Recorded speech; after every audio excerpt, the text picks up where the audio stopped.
चलो जय हिंद जय भारत। शुरुआत करिए जान्युआरी महीनाना पार्ट 2 ની પહેલો વિડીયો અપલોડ થઈ ગયો છે। આશા છે કે જોઈ લીધો હશે તો જ આ બીજો જોઈજો બરાબર। પાર્ટ 2 માં સાહેબ સૌથી પહેલો ક્વેશ્ચન તમારી સ્ક્રીન ઉપર કે ઇન્ડોનેશિયા નામનો દેશ બ્રિક્સમાં જોડાયેલો છે। થોડોક અઘરો છે, પહેલેથી સમજવાનું છે, બધું સમજીએ, ધ્યાનથી સાંભળજો। બ્રિક્સ શું છે શું નહીં પહેલા અહીંયા ધ્યાન। સૌથી પહેલા એક વર્ષ યાદ રાખવાનું 2009। 2009માં વિશ્વની સૌથી મોટામાં મોટી ઉભરતી અર્થવ્યવસ્થા BRIC આવું નામ હતું। એમાં બી મતલબ કે બ્રાઝિલ, આર મતલબ કે રશિયા, આઈ મતલબ કે ઇન્ડિયા અને સી મતલબ કે ચાઇના। ટોટલ 4 દેશ છે, બ્રાઝિલ, રશિયા, ઇન્ડિયા, ચાઇના। આમાં ક્યાંય વાહે એસ શબ્દ હતો નહીં, બ્રિક્સ નથી। પછી 2010ની સાલ 2009 પછી 2010 એમાં સાહેબ આવો શબ્દ BRICS મતલબ કે એસ ઉપરથી કોઈ એક દેશ એડ થયો। હા કે ના સાહેબ? એસ મતલબ બીજું કોઈ જ નહીં, સાઉથ આફ્રિકા। કયો દેશ? South Africa. રેવડી? હા કે ના? ઓકે સાહેબ ડન। હવે ધ્યાનથી સાંભળજો 2023ની સાલ એક આરે 6 દેશે એવું કીધું કે અમારે જોઈન્ટ થવું। કેટલા દેશ? 6। કયા કયા? Egypt, Iran, Ethiopia, Argentina, Saudi Arabia કે જેની રાજધાની રિયાદ છે, અને સાહેબ UAE। હા સાહેબ તમારું દુબઈ, હબીબી કમ ટુ દુબઈ। ઓકે સાહેબ ડન। સૌથી પહેલા બ્રિક 4 દેશ, એમાં સાહેબ એક એડ થયો 2010માં, એટલે કે એસ લાગ્યો। 5 દેશ સાઉથ આફ્રિકા। 2023માં કેટલા? 6। કયા કયા? Egypt, Iran, Ethiopia, Argentina, Saudi Arabia અને UAE। એમાંથી આ બધા એમ કીધું જોઈન્ટ થવું। પછી પાછા 2 દેશ એમ કીધું કે અમારે જોઈન્ટ નથી થવું। 2 દેશ એવા કે જેમણે ના પાડી। 2 દેશ કયા? આર્જેન્ટિના અને સાઉદી અરેબિયા ના પાડી સાહેબ। ઓકે નીકળો, ઘર ભેગા થાવ। મતલબ કે સાહેબ અહીંયા 1 2 3 4 ને 5 હતા। આ 5 હતા એમાં સાહેબ હવે 6 માંથી 4 જ વધ્યા ને, ઇજિપ્ત, ઈરાન, ઇથોપિયા, UAE 4 વધ્યા। 5 વત્તા 4 કેટલા થયા? 9 થયા। હા કે ના? બ્રિક્સમાં 9 દેશ હતા અને 10મો દેશ સાહેબ 10મો દેશ એક એડ થયો, એક દેશ વધ્યો। 9 વત્તા 1 એક છેલ્લો દેશ કયો? તો તમે સાહેબ પ્રશ્ન વાંચ્યું, ઇન્ડોનેશિયા બ્રિક્સમાં જોડાયું 2025માં। રેવડી? હા કે ના? સૌથી પહેલા BRIC 2009માં 4 દેશ, 2010માં 5 દેશ, 2023માં બીજા 6 એડ થવાનું કીધું પણ એમાંથી 2 નીકળી ગયા એટલે 4 વધ્યા। એટલે કે આ 5 વત્તા 4, 5 ને 4 9, અને 9માં પછી પાછો એક એડ થયો। એ કયો દેશ? કયો દેશ? ઇન્ડોનેશિયા। સાલ કઈ? 2025। ઇન્ડોનેશિયા સત્તાવાર રીતે બ્રિક્સમાં જોડાયેલું છે। આ જેટલી કવાલી કરી એક વખત વાંચવાનું કવિને મન થાય તો વાંચી લ્યો। અહીંયા ધ્યાન, ઇન્ડોનેશિયા બ્રિક્સમાં જોડાયું। તાજેતરમાં ઇન્ડોનેશિયા સત્તાવાર રીતે બ્રિક્સ જૂથમાં 10મા સભ્ય, મેં તમને કીધું 10મા સભ્ય તરીકે જોડાયેલું છે। બ્રાઝિલે સત્તાવાર રીતે તેની જાહેરાત કરેલી છે।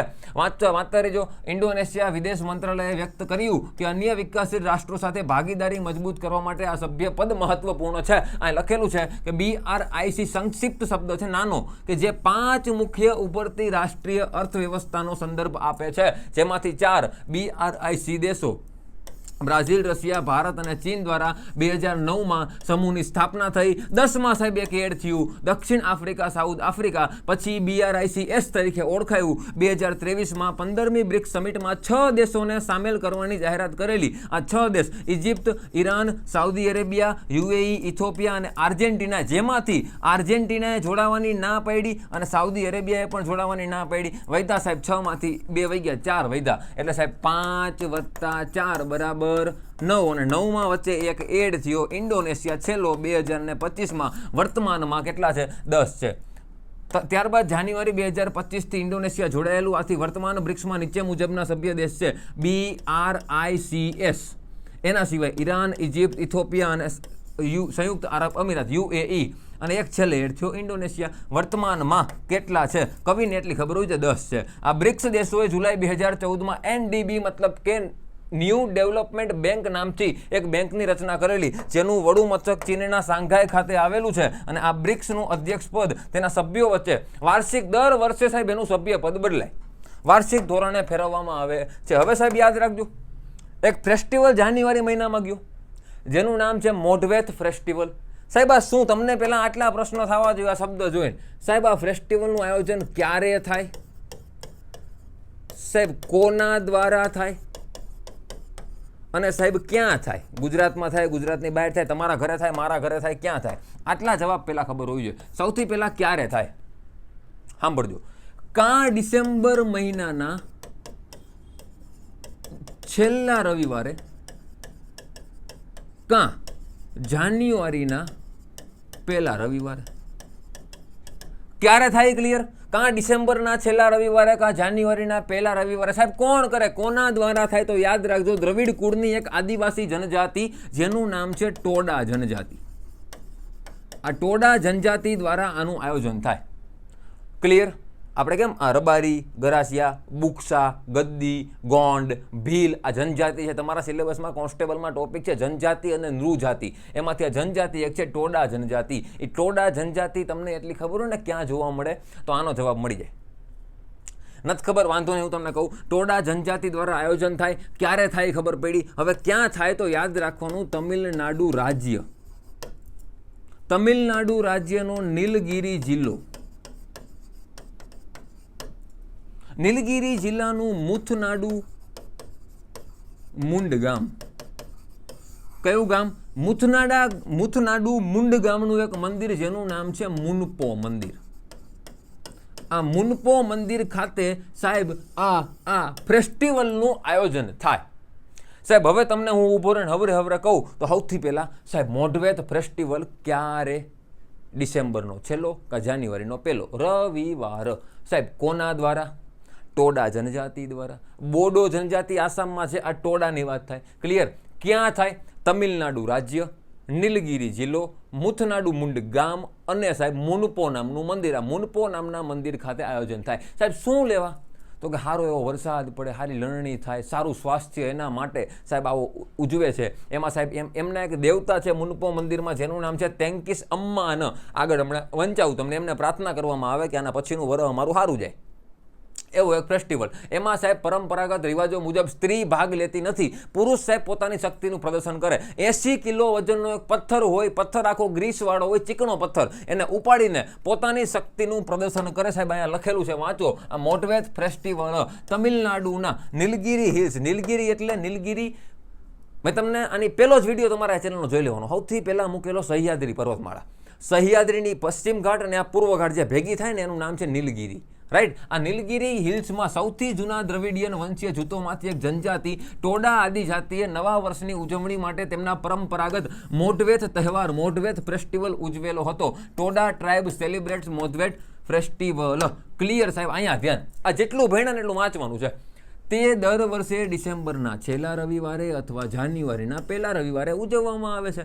તે નીલગિરી જિલ્લામાં સ્થિત મુથનાડુ મુંડ ગામમાં મુનપો મંદિરમાં યોજાય છે. મુનપો મંદિર એક પ્રાચીન મંદિર છે જે ટોચ પર સપાટ પથ્થર સાથે ઘાસની છતથી બનેલી તેની ઊભી શિલા માટે જાણીતું છે. આગામી વર્ષમાં સારા સ્વાસ્થ્ય, વરસાદ, પુષ્કળ લણણી માટે દેવતા તેંકિસ અમ્માનને પ્રાર્થના કરવામાં આવે છે અને ઉજવણીના ભાગરૂપે સહભાગીઓ મંદિરની બહાર ઢીંચક કરે છે. આ ઉપરાંત ટોડાના યુવાનો લગભગ 80 કિલો વજનના ગ્રીસવાળા પથ્થરને ઉપાડી તેમની શક્તિ અને પુરુષત્વનું પ્રદર્શન કરે છે. પરંપરાગત રિવાજો મુજબ મહિલા આમાં ભાગ લેતી નથી. રેવડી? હા કે ના? ક્લિયર સાહેબ? યાદ રાખજો. ક્યાં? તમિલનાડુ, નીલગિરી જિલ્લો, નીલગિરી હિલ્સ. નીલગિરી હિલ્સ આગળ જોયું આપણે અને નામ છે મુથનાડુ મુંડ ગામ. મંદિર છે મુનપો. કોના દ્વારા? ટોડા જનજાતિ દ્વારા, ટોડા આદિજાતિ દ્વારા. પછી ક્યાં એ ખબર પડી. અને શું લેવા? તો આ યાદ રાખો, સારું સ્વાસ્થ્ય, વરસાદ અને પુષ્કળ લણણી માટે. પ્રાર્થના કોને કરવાની? દેવતા તેંકિસ અમ્માનને. શું કરે એમાં? સાહેબ પાણો ઉપાડે. કેટલા કિલો? 80 કિલોનો. કેવો સાહેબ?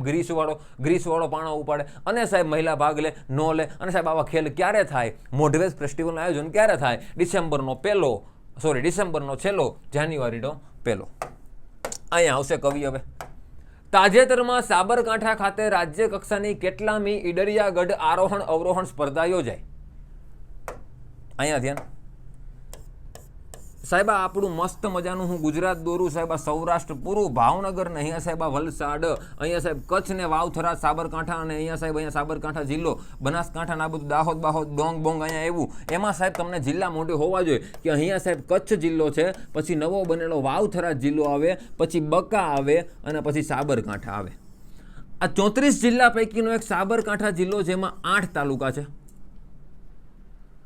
8 તાલુકા પૈકીનો એક તાલુકો કદાચ ખબર હોવી જોઈએ, વડાલી, પ્રાંતિજ, તલોદ, હિંમતનગર, ખેડ બ્રહ્મા, પછી ઈડર નામનો તાલુકો, આપણે એ જ અત્યારે કામનું છે, ઈડર તાલુકો.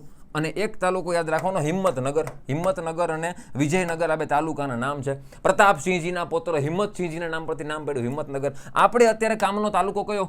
ઈડર. વડાલી, પ્રાંતિજ, પોશીના, તલોદ એ કંઈ નહીં, ઈડર. આ ઈડર તાલુકામાં સાહેબ એક ટેકરી છે જેનું નામ છે ઈડરની ટેકરી. કઈ ટેકરી? ઈડર. ઈડરની ટેકરી ઉપર એક ગઢ બાંધેલો, હમણાં ફોટો બતાવું, જેનું નામ છે ઈડરિયો ગઢ. કયો ગઢ? ઈડરિયો ગઢ. ઈડરિયો ગઢ સાહેબ એક રાજાનું કદાચ નામ યાદ રાખવાનું મન થાય રાખજો, રાજા વેણી વત્સલા. આ વેણી વત્સલા નામના રાજાએ બનાવેલો આ ગઢ છે ઈડરિયો ગઢ. આ ઈડરિયા ગઢ ખાતે આરોહણ અને ચડવાની ને ઉતરવાની પ્રતિયોગિતાનું આયોજન થાય. ક્લિયર? સૌથી પહેલા સાહેબ આ લખ્યું, ઈડરિયા ગઢ ખાતે આરોહણ અવરોહણ સ્પર્ધા યોજાય. અહીંયા પૂછેલું છે આપણને કેટલામી, તમને હમણાં કહું, પહેલા યાદ રાખજો. ક્યાં? સાબરકાંઠા જિલ્લાના 8 તાલુકા પૈકીનો એક તાલુકો ઈડર. ઈડરમાં ઈડરની ટેકરી, ઈડરની ટેકરી ઉપર ઈડરનો ગઢ, 319 મીટરની ઊંચાઈ ઉપર ટેકરી ઉપર આ ગઢ છે. આ ગઢમાં યાદ રાખવા જેવું શું? તો ગઢ કોણે બંધાયો? રાજા વેણી વત્સલા. અને સાહેબ આ જ ગઢમાં 2200 વર્ષ જૂના શ્વેતાંબર દેરાસર, એક દેરાસર છે અંદર ગઢમાં, શ્વેતાંબર દેરાસર. આ દેરાસરમાં આખા ભારત દેશની એકમાત્ર તબલા વગાડતી નૃત્યાંગનાની મૂર્તિ આવેલી છે. યાદ રાખજો સાહેબ, ઈડરિયા ગઢની વાત થાય, 319 મીટર ઊંચી ટેકરી ઉપર આવેલો છે. અને સાહેબ યાદ રાખવાનું શું? આપણે પ્રશ્ન શું હતો?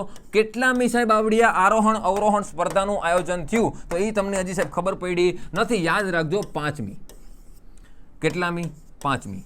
કઈ જગ્યાએ? સાબરકાંઠામાં. કેટલામી? 5મી.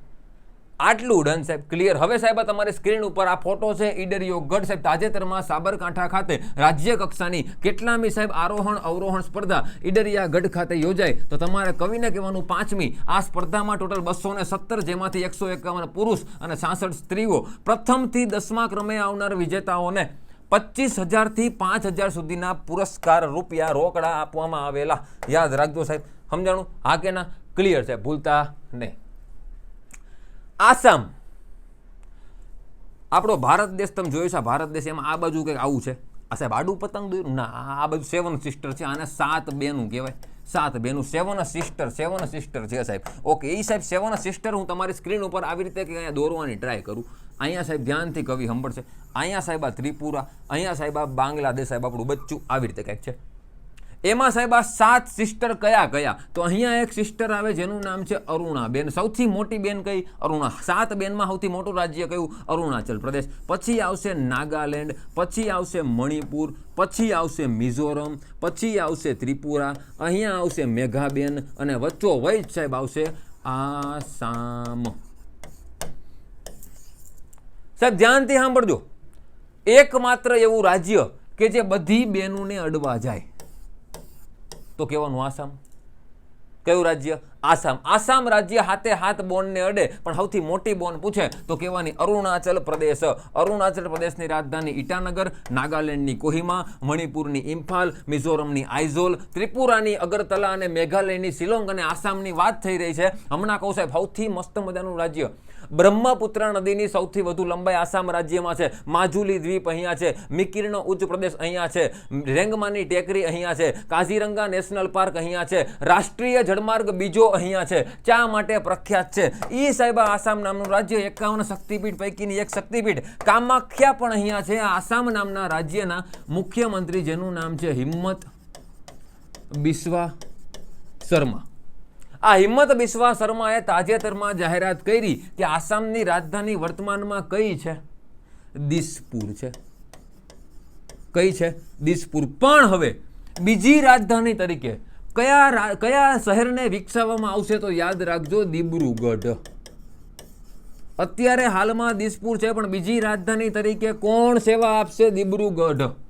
અને બીજું એક યાદ રાખવા જેવું એ કે આસામની રાજધાની દિસપુર છે, બીજી રાજધાની દિબ્રુગઢ તરીકે વિકસાવવામાં આવશે, અને એક યાદ રાખવાનું આસામનું સૌથી મોટું શહેર જેનું નામ છે ગુવાહાટી. કયું છે? કયું છે?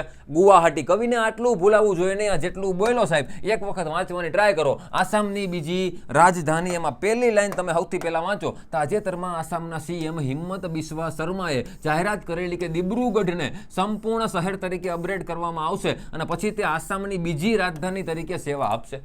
આસામનો મેપ છે. મુખ્ય હેતુ સાહેબ જીવનની સરળતા વધારવા અને પ્રદેશની અંદર કનેક્ટિવિટી સુધારવાનો છે. અને આસામની વર્તમાન રાજધાની દિસપુર છે, હવે બનશે દિબ્રુગઢ. બીજી રાજધાની દિસપુર દિબ્રુગઢ. અને સાહેબ આસામનું સૌથી મોટું શહેર કયું છે? ગુવાહાટી છે. લગભગ સાહેબ અહીંયા સુધી રેડી છે સાહેબ. કરંટ અફેર્સ આવી રીતે ભણાય. ક્યારેક ક્યારેક નવરા બેઠા હોય, સૌથી સારામાં સારું કરંટ અફેર્સ સાહેબ શેમાંથી વાંચવું? તો કોઈ પણ મંથલી મેગેઝિન લઈ લો કે વીકલી લઈ લો, મજા આવશે. હું અહીંયા પેઇડ પ્રમોશન કરવા નથી બેઠો એટલે સાહેબ કોઈનું નામ લઈશ નહીં. વીકલી મંથલી તમે ઘણા બધા નામ તમે સમજી ગયા છો, બરાબર? ચલો સાહેબ, અહીંયા લખેલું છે ઝેડ મોરહ ટનલ. વડાપ્રધાન સાહેબ નરેન્દ્રભાઈ મોદીએ ઝેડ મોરહ ટનલનું ઉદ્ઘાટન કર્યું. સાહેબ સૌથી પહેલા અમને પ્રશ્ન થાય, આ ક્યાં આવી? મોદીએ કર્યું, ભલે કર્યું, પણ આવી ક્યાં? એમને કહો તો ભારત દેશનો ઉત્તરનો ભાગ તમે આવી રીતે કંઈક જોવો છો, એમાં અહીંયા સાહેબ ઉપર તમને ખબર છે જમ્મુ કાશ્મીર, આ સિક્કિમને આગળ જે હોય એમાં સાહેબ આ ઉત્તરનો વિસ્તાર અહીંથી જોઈન્ટ કરો તો સાહેબ આટલાક વિસ્તારમાં આટલોક વિસ્તાર આપણી પાસે નથી, આને કહેવાય છે POK, અને આ બાજુના વિસ્તાર આપણી પાસે નથી, આને કહેવાય છે COK. પાકિસ્તાન ઓક્યુપાઈડ કાશ્મીર અને ચાઇના ઓક્યુપાઈડ કાશ્મીર. હવે ધ્યાન આપજો સાહેબ, બાકીનો ભાગ એમાંથી આટલા ભાગને કહેવાય જમ્મુ કાશ્મીર અને આટલા ભાગને કહેવાય લદ્દાખ. એમાંથી જમ્મુ કાશ્મીરનું એક સિટી અને લદ્દાખનું એક સિટી બે યાદ રાખવાના સાહેબ. હવે ધ્યાનથી સાંભળજો, જમ્મુ કાશ્મીરનું કયું અને લદ્દાખનું કયું અહીંયા લખવું એમાં ધ્યાન આપજો સાહેબ. અહીંયા ધ્યાનથી સાંભળજો, આપણે વાત કરી જમ્મુ કાશ્મીરનું શ્રીનગર. કયું છે? શ્રીનગર. લદ્દાખમાં એક શહેર તમે બધાએ નામ સાંભળ્યું જેનું નામ છે કારગિલ. સાહેબ આ બેને જોડે આવડી ટનલ ના, આ ઝેડ મોરહ ટનલ આ બેને જોડતી નથી સાહેબ. વચ્ચે એક સ્થળ યાદ રાખવાનું અને અહીંયા એક સ્થળ યાદ રાખવાનું. આ રસ્તો ઓલરેડી હતો સાહેબ. આનું નામ શું અને આનું નામ શું? આનું નામ છે ગગનગીર અને આનું નામ છે સોનમર્ગ. આ સોનમર્ગ અને ગગનગીરની વચ્ચે વડાપ્રધાન શ્રી નરેન્દ્રભાઈ મોદીએ અહીંયા એક ટનલ બનાવી. આ ટનલ સાહેબ ઝેડ આકારનો રોડ વિભાગ હોવાથી નામ આપ્યું ઝેડ મોરહ ટનલ. કોને કોને જોડે? ગગનગીર અને સોનમર્ગને જોડે. સાહેબ હમણાં પાછો એક પ્રશ્ન સાહેબ, લંબાઈ કેટલી સાહેબ? લંબાઈ આની છે 6.5 કિલોમીટર, 8,500 ફૂટની ઊંચાઈ પર સ્થિત છે. ઊંચાઈ કેટલી છે? 8,500 ફૂટ અને લંબાઈ કેટલી છે? 6.5 કિલોમીટર. કોને કોને જોડે? ગગનગીર અને સોનમર્ગને જોડે. ટનલનું નામ છે ઝેડ મોરહ ટનલ, પણ સોનમર્ગને જોડતી હોવાથી આનું બીજું નામ છે સોનમર્ગ ટનલ. રેવડી આગે ના? હવે સાહેબ ધ્યાનથી સાંભળવાની ટ્રાય કરજો. એક છેલ્લી વાત કહું સાહેબ, બનેલી છે કઈ જગ્યાએ? તો કહેવાનું થાજીવાસ. થાજીવાસ ગ્લેશિયરની નીચે બનેલી છે. ગ્લેશિયર મતલબ શું? હિમ નદી, સરકતો બરફ જેને કહેવાય ગ્લેશિયર. સિયાચીન, હિસ્પાર, બાલ્ટોરા, બિયાફો આવા તમે કદાચ નામ સાંભળેલા હશે. એમાંથી એક ગ્લેશિયર જેનું નામ છે થાજીવાસ ગ્લેશિયર. આ થાજીવાસ ગ્લેશિયરની ઉપર બનેલી ટનલ જેનું નામ છે ઝેડ મોરહ ટનલ. લંબાઈ છે 6.5 કિલોમીટર અને કોને કોને જોડે? ગગનગીર અને સોનમર્ગને જોડે. સોનમર્ગને જોડતી હોવાથી બીજું નામ છે સોનમર્ગ ટનલ. અહીંયાથી પસાર થતા લોકો પાસેથી કોઈ પણ પ્રકારનો ટેક્સ લેવામાં આવશે નહીં. ધ્યાનથી વાંચી લો એકવાર. વડાપ્રધાન વડનગરનો હાવજ નરેન્દ્રભાઈ મોદીએ લદ્દાખ અને કાશ્મીર વચ્ચે સર્વ હવામાન જોડાણને સુધારવાના ઉદ્દેશ્યથી ઝેડ મોરહ ટનલનું ઉદ્ઘાટન કરેલું. એના વિશે સાહેબ વાત કરો તો જમ્મુ કાશ્મીરમાં ગગનગીર અને સોનમર્ગ વચ્ચે 2 લેન, કેમ 1 lane, 2 lane, 3 lane, 4 lane, 6 lane, 2 lane road tunnel છે જેનું નામ ઝેડ મોરહ નામ બાંધકામ સાઇટ નજીકના ઝેડ આકારના રોડ વિભાગને દર્શાવે છે. ઊંચાઈની વાત કરી 8,500 ફૂટ. પછી યાદ રાખજો, આ વાંચી લો એકવાર, ખબર પડી જાય. હિમવર્ષાના કારણે ઘણી વખત હાઈવે મહિનાઓ સુધી બંધ રહેતો, જેથી હવે આ ટનલ બની ગઈ એટલે ગમે ત્યારે ગમે સમયે ગમે રાજ્યના લોકો અહીંયા સાહેબ હવરેક દે નીકળી શકશે. દરેક હવામાનમાં કનેક્ટિવિટી મળશે. ક્લિયર સાહેબ. અને થાજીવાસ ગ્લેશિયર નીચે બનેલી આ ટનલની લંબાઈ મેં તમને કીધી 6.5 કિલોમીટર અને અહીંથી વાહનો પાસેથી કોઈ પણ પ્રકારનો ટેક્સ લેવામાં આવશે નહીં. ક્લિયર સાહેબ, આટલી વાત ક્લિયર સાહેબ. બે વસ્તુ યાદ રાખવાની ખાસ, ગગનગીર અને સોનમર્ગને જોડે ટનલનું નામ છે ઝેડ મોરહ ટનલ અને લંબાઈ છે 6.5 કિલોમીટર. અને કોને કોને જોડે? ગગનગીર અને સોનમર્ગને, તેથી બીજું નામ પડ્યું સોનમર્ગ ટનલ. રેડી સાહેબ, રેડી. અહીંયા ધ્યાન. ઈસરોના નવા અધ્યક્ષ તરીકે કોકની નિમણૂક કરવામાં આવેલી છે. તમને બધાને ખબર છે અત્યારે વર્તમાનમાં કોણ છે? શ્રી વી નારાયણન. પેલા ધ્યાન આપજો. ISRO પૂરું નામ ઇન્ટરનેશનલનો જીકતા ઇન્ડિયન સ્પેસ રિસર્ચ ઓર્ગેનાઇઝેશન. આ ઈસરો સાહેબ સ્થાપના ક્યારે થઈ? ભારત દેશની આઝાદીની તારીખ યાદ આવે 15 ઓગસ્ટ. ઓકે, 15 ઓગસ્ટ 1947 ન કરતા, સાલ છે 1969. સાહેબ આવેલી છે કઈ જગ્યાએ? તો તમારે યાદ રાખવાનું મસ્ત મજાનું રાજ્ય કર્ણાટક અને એની રાજધાની સાહેબ બેંગલુરુ. બેંગલુરુ ખાતે ઈસરોનું હેડક્વાર્ટર છે. હવે આમાં તમારે તો સાહેબ ક્રમ યાદ રાખવાનું મન થાય ને તો આટલું યાદ રાખજો. અહીંયા લખું છું. સૌથી પહેલા અધ્યક્ષ કોણ હતા? 9મા, 10મા અને 11મા. સૌથી પહેલા અધ્યક્ષનું નામ બધાએ સાંભળેલું પણ અત્યારે નહીં બોલું. પહેલા અહીંયા ધ્યાન. 11માં અત્યારે નવા કોણ બનેલા છે? બધાને ખબર છે, વી નારાયણન. એની પહેલા સાહેબ કોણ હતા? ચંદ્રયાન વખતે તમે કદાચ નામ સાંભળ્યું હોય તો એસ સોમનાથ. શું નામ છે?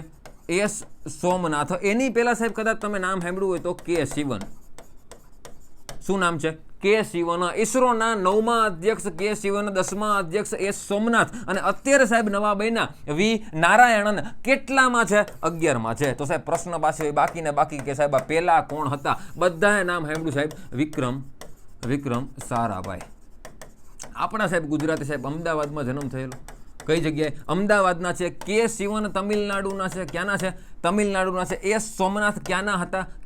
કેરળના હતા. ક્યાંના હતા? કેરળના. અને અત્યારે પાછા વર્તમાનમાં જે આવ્યા વી નારાયણન, એ પણ ક્યાંના છે? તમિલનાડુના છે. રેવડી સાહેબ અહીંયા ધ્યાન. 7 જાન્યુઆરી 2025ના રોજ ભારત સરકારે ઈસરોના નવા અધ્યક્ષ અને અવકાશ વિભાગના સચિવ વી નારાયણનની નિમણૂક કરેલી છે અધ્યક્ષ તરીકે. કોની જગ્યાએ આવ્યા? એસ સોમનાથનું સ્થાન લીધેલું છે વી નારાયણન, ઇસરોઝ ન્યૂ ચીફ. ઓકે સાહેબ, ડન. જન્મ થાય 14 મે 1964. તમિલનાડુના કન્યાકુમારી જિલ્લાના નાગરકોઇલ નજીકના મેલાકટ્ટવિલાઈ ગામમાં રોકેટ અને સ્પેસ ક્રાફ્ટ પ્રોપલ્શન એક્સપર્ટ છે. 1984માં ઈસરોમાં જોડાયા અને વિવિધ ભૂમિકાઓ નિભાવેલી. આ સાહેબ વાત કરી અને એના પછી વાત કરી આપણે ભણી ગયા જ વાત છે. એકવાર વાંચવાનું મન થાય વાંચો સાહેબ. નામ પૂરું શું? Indian space research organisation. ઈસરોની સ્થાપના થઈ 15 ઓગસ્ટ 1969. હેડક્વાર્ટર છે સાહેબ કઈ જગ્યાએ? કર્ણાટકના બેંગલુરુ ખાતે. અને આદર્શ વાક્ય યાદ રાખજો, માનવ જાતિની સેવામાં અવકાશ ટેકનોલોજી. રેવડી? હા કે ના સાહેબ? ઓકે સાહેબ, મળીએ પાર્ટ 3માં સાહેબ. જય હિન્દ, જય ભારત. કોઈ પણ પ્રકારનો ડાઉટ જણાય એની ટાઈમ કોમેન્ટ કરો. મળીએ સાહેબ નેક્સ્ટ લેક્ચરમાં. જય હિન્દ, જય ભારત.